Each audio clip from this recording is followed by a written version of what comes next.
Shalom saudara-saudari yang dikasihi Kristus. Pada hari ini kembali kita akan mendengarkan renungan suling kita. Tapi sebelum itu, marilah kita tunduk kepala bersatu dalam doa. Tuhan Allah Bapa yang baik, terima kasih atas berkat dan pertolongan serta penyertaan-Mu sepanjang hari, dan pada hari ini Kau masih memberikan kami kesehatan, kekuatan, dan perlindungan, dan juga kiranya berkati agar Kau bukakan hati dan pikiran kami yang sebentar akan mendengarkan sabda kebenaran firman-Mu melalui renungan suling ini, ya Tuhan. Kami menyerahkan semuanya dalam tangan kuasa-Mu, dalam nama Tuhan Yesus, kami berdoa dan mengucap syukur. Haleluya, amin. Nats renungan kita pada hari ini terambil dari Markus 10 ayat 35-45 yang berjudul Melayani Lebih Sungguh. Tidaklah demikian di antara kamu, barang siapa ingin menjadi besar di antara kamu, hendaklah ia menjadi pelayanmu. Markus 10 ayat 43. Ketika kita diminta untuk memilih, melayani atau dilayani, tentu akan lebih banyak di antara kita yang hanya memilih untuk dilayani daripada melayani. Memikirkan diri sendiri adalah otomatis, sedangkan untuk melayani orang lain dibutuhkan usaha, kerja keras, dan pengorbanan. Dalam Kamus Bahasa Indonesia, kata melayani adalah kata kerja yang berarti membantu, meladeni, menyiapkan, mengurus apa yang diperlukan seseorang.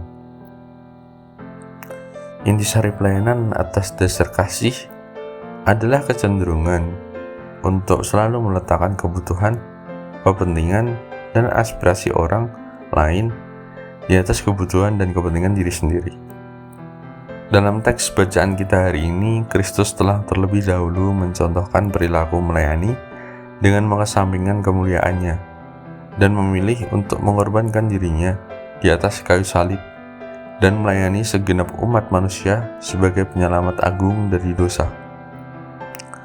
Kristus adalah teladan kita, sehingga kita pun perlu melayani seperti Yesus Kristus yang mengajarkan bahwa kita tidak dapat melayani tanpa kasih dan tidak dapat mengasihi tanpa berkorban. Itulah arti nyata dari kasih.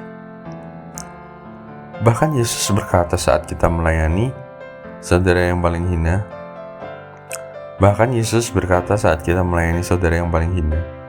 kita sedang melakukannya untuk Tuhan. Kedatangan Yesus ke dunia ini hanya untuk melayani, bukan untuk dilayani. Pengajaran ini hendak menjadi gaya hidup kita sebagai anak-anak Tuhan.